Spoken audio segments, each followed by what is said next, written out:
Cette semaine, on vous emmène vers Mexico City. Alors, est-ce qu'on va arriver jusqu'à Mexico City? Est-ce qu'on va s'arrêter un petit peu avant? Ou est-ce qu'on ira juste un petit peu après? Vous allez le découvrir lors de cette ribambelle de points de vue sur le Mexique qu'on a pu avoir après la traversée du Chiapas.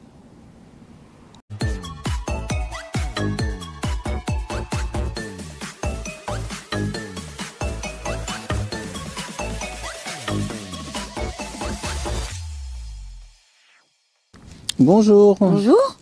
Alors on reprend notre route après le Chiapas. Le Chiapas c'est vallonné, c'est même montagneux, ça monte et ça descend et donc logiquement on se dirige vers la mer. On se dirige vers l'océan Pacifique. Sur cette route on voit beaucoup de migrants, on les voit marcher à pied le long de la route par petites grappes.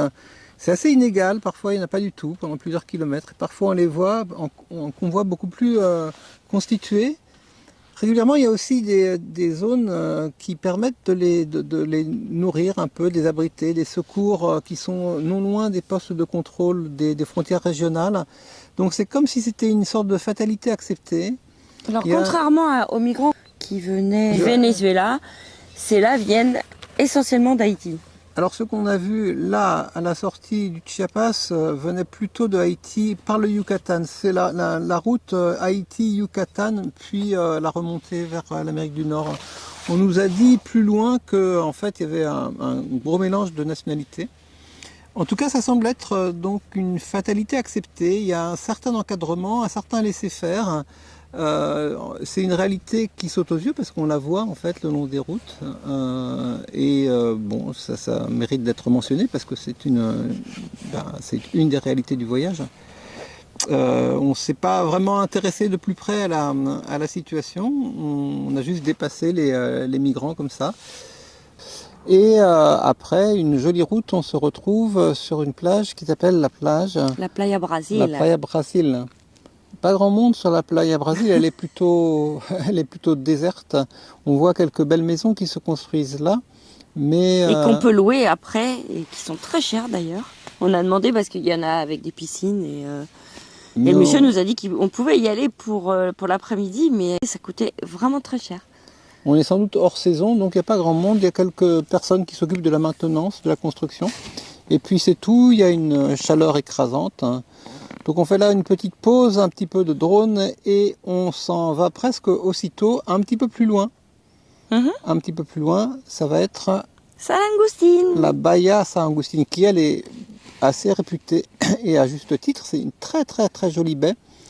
Où la mer est plus calme, donc l'avantage est qu'on peut se baigner dans une eau qui est relativement tranquille, ce qui n'est pas toujours le cas dans le Pacifique. Non, l'eau elle est Loin s'en faut. vraiment très calme, elle est claire, ce qui n'est pas le cas non plus partout. Et puis il y a un beau croissant de plage qui ouvre le panorama sur plusieurs îles alentours et qui forme un parc naturel. Donc c'est vraiment un très bel endroit, un endroit qui d'ailleurs n'a pas beaucoup d'équivalent sur la côte. Donc il y a quelques personnes qui se sont établies là et nous on a eu la chance d'être dans un très joli camping tenu par des Hollandais qui est vraiment de toute beauté. C'est un endroit où finalement nous on n'est resté qu'une seule nuit mais on aurait pu rester un peu plus. Et mais comme on a conscience du fait qu'il faut traverser ce grand pays que le Mexique, on a continué notre route finalement assez rapidement pour nous rendre un petit peu plus loin. Et là, on manquait un peu d'informations. On est allé à une plage qui est assez réputée, qui s'appelle la plage Zipolite. Zipolite, oui. Dite Zizipolite parce que c'est une plage où le nudisme est un peu de rigueur. C'est la seule plage nudiste du pays. À vrai dire, c'est un nudisme particulier parce que c'est un nudisme qui est un petit peu défraîchi, on va dire, un peu décati. Ça nous a semblé un peu lugubre, ça nous a semblé être un peu une fausse joie qu'il y avait là, un faux peace and love, un peu de pacotille, qui reste sale par endroits, mal fini. Donc en fait, on a été un peu déçus pour tout dire par Zipolite, dont on avait beaucoup entendu parler. Parce que c'est une plage qui est réputée. C'est vrai qu'il y a beaucoup de petits restaurants. À la sortie de Playa Zipolite, qui nous a donc plutôt déplu, on s'est dirigé à nouveau vers l'intérieur. Donc après un petit saut vers la mer, on reprend une route plutôt montagneuse. On traverse à ce moment-là la Sierra Madre del Sur. ça nous oblige à reprendre beaucoup d'altitude. Donc, Alors là, le paysage est vraiment varié. On part d'un paysage quasiment désertique, dans le sable, puis on a des plantes cafetiers, une végétation tropicale. c'est varié, ça semble pas spécialement pauvre, on a l'impression qu'il y a quand même une production agricole locale réelle. Et il y a des curiosités, alors notamment un village San un José peu à del Pacifico. mi-parcours en fait de la côte et de la route de l'intérieur vers laquelle on se dirige. San José del Pacifico qui est connu pour ses champignons, c'est une capitale, alors régionale, ou nationale ou mondiale du champignon et surtout du champignon hallucinogène. Nous sommes à San José del Pacifico, la capitale des champignons du Mexique. Alors des champignons pour manger et des champignons hallucinogènes. C'est tout petit. Voilà, donc on va essayer quand même. Sauf que ça n'est pas la saison des champignons hallucinogènes. C'est complètement inversé. Pour planer, il faut venir de juillet à octobre. Donc on va se contenter de manger. Ben, on n'allait pas les fumer, On n'allait pas les fumer? Non, il y en a derrière. Pas à cette heure-ci, mais on aurait pu les en prendre si on avait été à la bonne saison. Voilà, on l'a toujours sous l'œil quand même.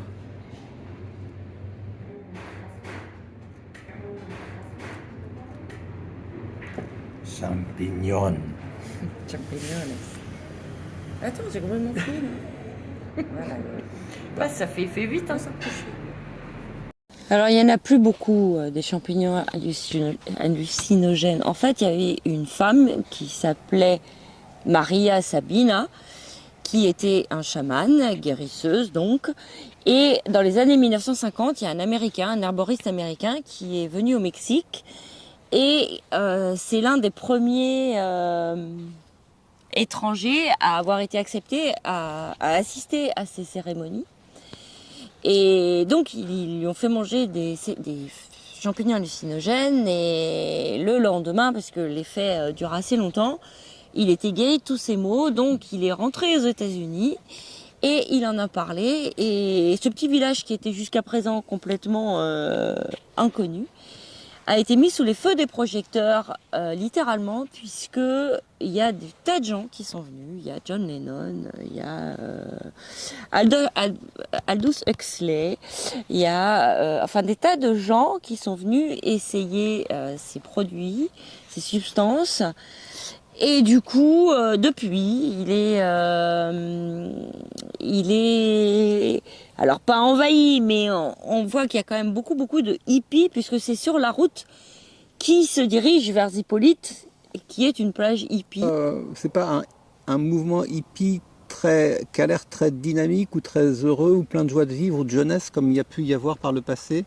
On est plutôt sur une sorte de nostalgie errante, hein, on va dire, hein, qui nous a pas vraiment convaincus.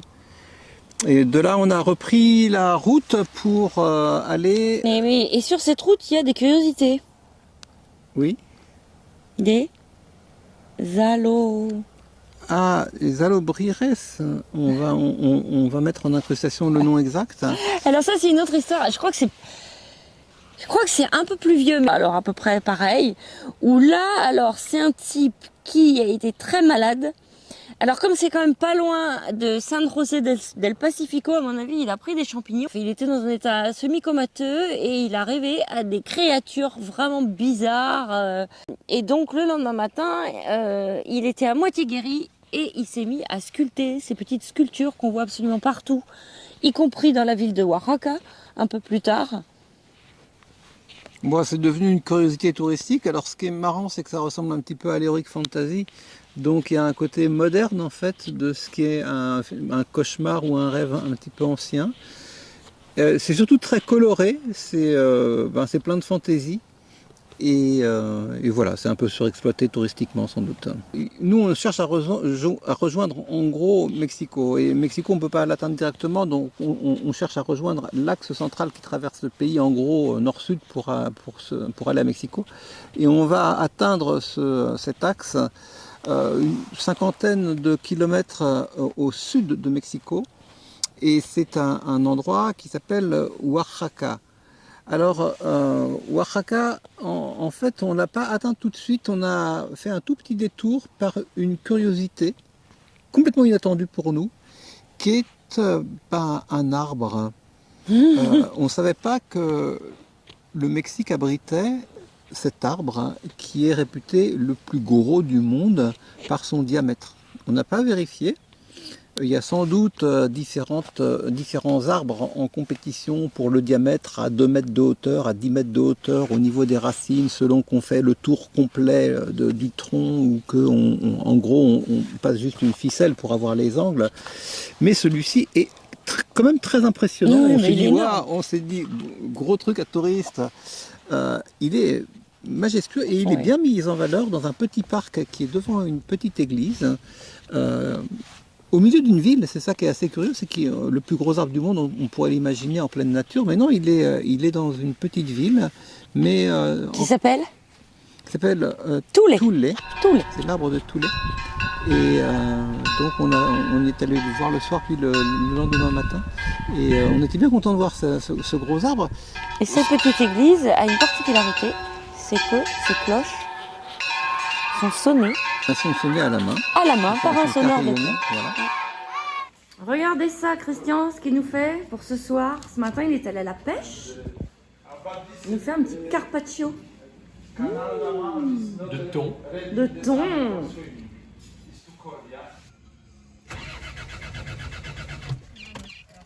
Allez.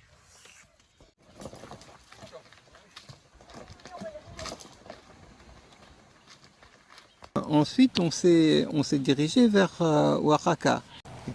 Oui, on a fait un tour de Oaxaca avec Oscar. Traverser Oaxaca, c'est une belle ville coloniale, magnifique monument partout. Je le dis toujours, mais c'est vrai, parce que c'est vrai de l'Amérique du Sud en général. Mais celle-là, franchement, elle tient bien la route, hein, elle tient bien la comparaison. Il y a des monuments à foison, c'était beau.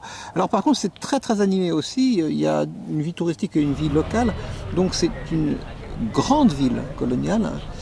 En quittant Oaxaca, nous avons aussi assisté à un spectacle inattendu et curieux. On s'était fait conseiller une manifestation qui s'appelle une charreria. On ne savait pas ce que c'était. On nous a décrit ça comme une sorte de rodéo local. Et c'est à peu près ça. Alors ça, pour être local, c'est local. Hein. C'est très local. Ça, on est arrivé, on s'est garé. Tout le monde nous a regardé en se disant, mais qu'est-ce qu'ils font là?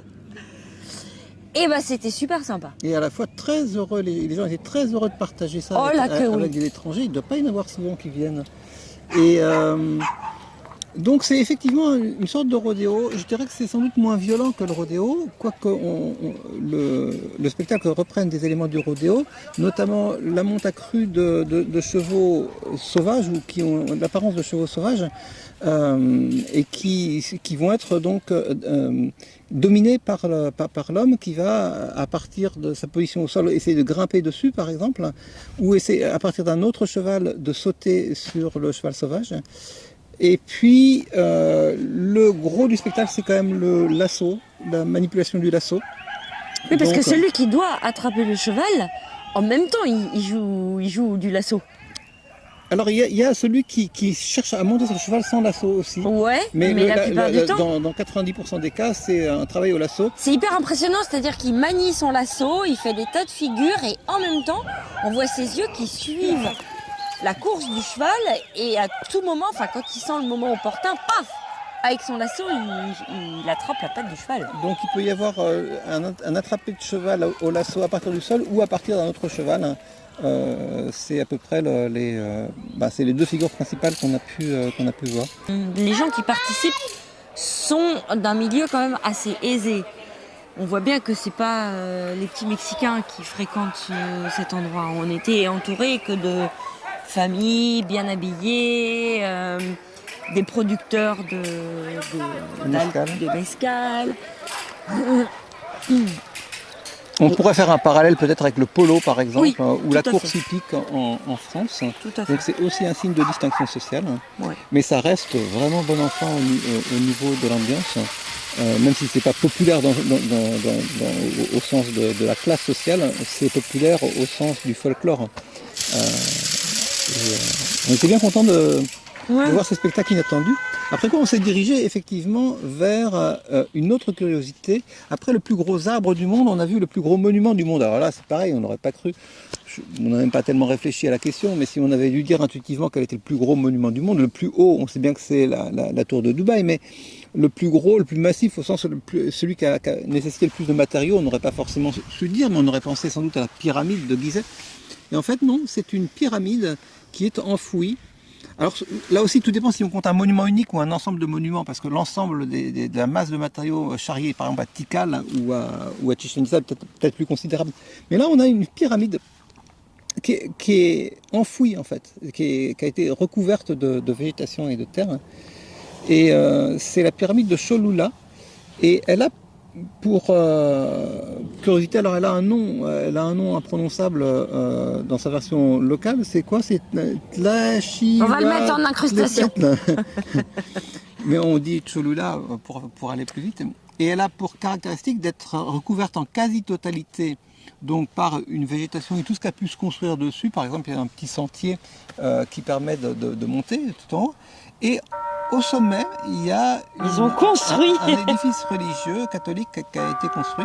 Je ne sais pas si c'est une église, une cathédrale, une basilique. C'est le sanctuaire de la Vierge des Remèdes. Et elle est en elle-même, elle est très belle, elle est très impressionnante. On l'a vu éclairée par le soleil couchant, c'était super. D'autant plus que. Tu veux dire ah oui, tu veux dire d'extérieur? Ouais, de l'extérieur comme de l'intérieur. Ah, mode de l'intérieur, moi je crois que c'est ma préférée de toutes les églises qu'on a vues jusqu'à présent.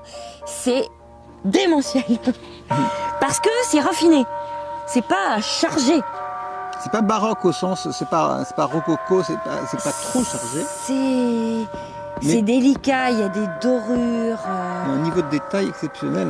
Oui, et puis on peut passer derrière la crypte, il y a un petit chemin et il y a 3 salles derrière la crypte qui sont toutes plus belles les unes que les autres, y compris les plafonds sont peints avec beaucoup de délicatesse.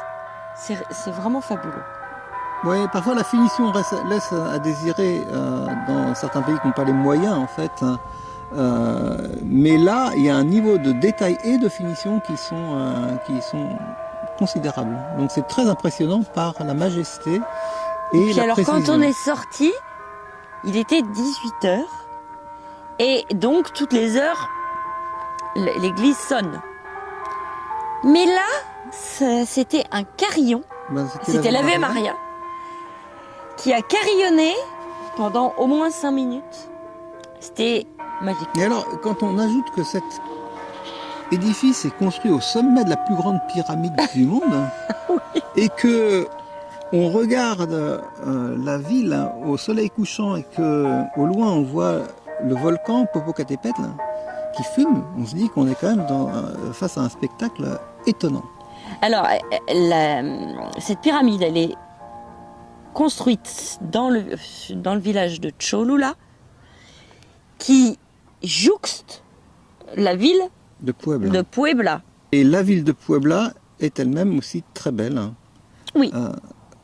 Donc, on y est allé le lendemain faire un petit tour. On a vraiment l'impression que quand on enchaîne Oaxaca, Puebla et Cholula, on a vraiment vu une très belle partie du Mexique au plan architectural et au plan de la qualité de vie apparente dans ces villes parce que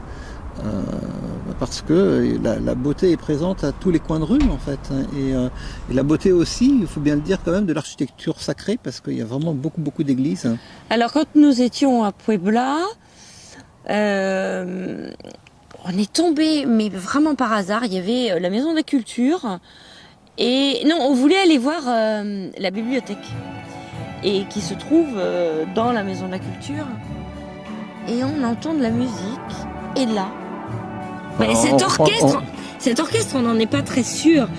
On pense qu'ils étaient en train d'enregistrer des musiques qui allaient avec, ça c'est sûr parce qu'il y avait un panneau avec une animation immersive des films de Disney. Donc on a eu tout un panel d'extraits, ou pas d'ailleurs, c'était des chansons complètes parfois, de musique de films de Disney. Et c'était magnifique. Ouais, il y avait une très très bonne acoustique et on se retrouvait en plein milieu de l'orchestre qui ne semblait pas dérangé par notre présence. On n'a pas très bien compris pourquoi en fait ils étaient là à ce moment-là. Oui, parce que l'acoustique est très bonne. Sans doute. Ah oui. Et donc ça c'était à 2 pas de la bibliothèque Palafoxiana, qui est réputée très belle bibliothèque, une salle unique, du moins parmi celles qu'on peut visiter, mais qui est grande, qui est vaste et qui présente des ouvrages très anciens sur plusieurs étages. Donc c'est une Qui est bibliothèque tout en bois et il y a des milliers d'ouvrages. Enfin, ça c'est un peu dans toutes les bibliothèques, tu vas me dire. Alors ce qui est intéressant dans cette bibliothèque, c'est le panorama à 360 degrés qu'on peut avoir sur les ouvrages, parce que justement, comme c'est une salle unique, on embrasse toute la collection d'un seul regard, à condition de tourner en fait comme ça les yeux tout autour de la salle. Bon, ça c'est une visite qui prend 10 minutes, mais franchement, enfin que je conseille. C'est vraiment beau. Et on était là un peu en attente de pouvoir nous diriger vers le monument le plus on a fait plusieurs le monuments. plus connu. Oui, plusieurs édifices religieux. On a commencé par l'Immaculée Conception. Qui est, si je ne me trompe pas, la cathédrale principale de Puebla. La mais première, là tu veux aussi, dire. elle est démentielle en fait. Ouais, non, mais elles sont toutes démentielles. Là, il y a un orgue magnifique de 400 ans. Ouais, mais ce dont moi je me souviens. Avec des portes monumentales, ce qui monte à, je sais pas, à 5-6 mètres. Comme quoi chacun est marqué par différentes choses. Moi, ce dont je me souviens principalement, c'est le nombre de voûtes et la qualité on ne peut pas appeler ça un plafond, véritablement. Non, c'est des... de ce qui forme voûte. Les coupoles. Au-dessus au-dessus de nous, en fait. C'est un ensemble d'hémisphères, de demi-sphères, de quarts de sphères, et tout ça supporté par de magnifiques colonnes sculptées. Et donc, là aussi, franchement, on a vraiment eu le sentiment, d'ailleurs depuis qu'on est en Amérique du Sud, mais de voir des édifices plus beaux les uns que les autres. Mais celui-là est aussi tout en haut de la liste, on n'a rien à lui reprocher. Ouais, puis alors après, il y avait donc le Rosario, et on y est allé le matin, et il y avait un office. Donc le gars nous dit non, pas avant 14h. Et là, il était 11h. Je dis, écoute, c'est pas grave, on vient de voir une église tellement belle. Celle-ci, on rentre, c'est pas grave, on n'aura pas eu le temps de la voir. Et puis on demande, et on pouvait rentrer finalement plus tôt que prévu. Et là, on s'est regardé, et on s'est dit, mais comment c'est possible? Le Rosario, c'est très impressionnant. Non, mais c'est des dorures. Il faut aimer la charge de dorure. Ouais, mais c'est quand même, tu peux pas dire que c'est pas impressionnant. Dans ce genre-là, c'est imbattable en fait. C'est très impressionnant. On est d'accord avec ça. Et voilà, et ça a mis un terme à notre visite de Puebla. On n'est pas resté plusieurs jours dans la ville, on n'a fait que la traversée. On a eu le sentiment de voir l'essentiel, on a le sentiment qu'on aurait pu voir davantage parce que la ville est grande. Et encore une fois, l'ensemble est si riche en fait d'architecture qu'on pourrait sans doute y passer des jours et des jours. Oui, mais on ne peut pas. Mais voilà, on était toujours dans cette optique, ce fil rouge, traverser le Mexique, qu'il fallait qu'on se rende vers Mexico City. Et pour se rendre vers Mexico City, nous avons fait le choix de... Manu, je te propose qu'on s'arrête là. Okay. Sinon, ça va être trop long. D'accord. On va couper cette vidéo en deux. Et si vous voulez voir la suite, il va falloir attendre la semaine prochaine. Salut! Au revoir.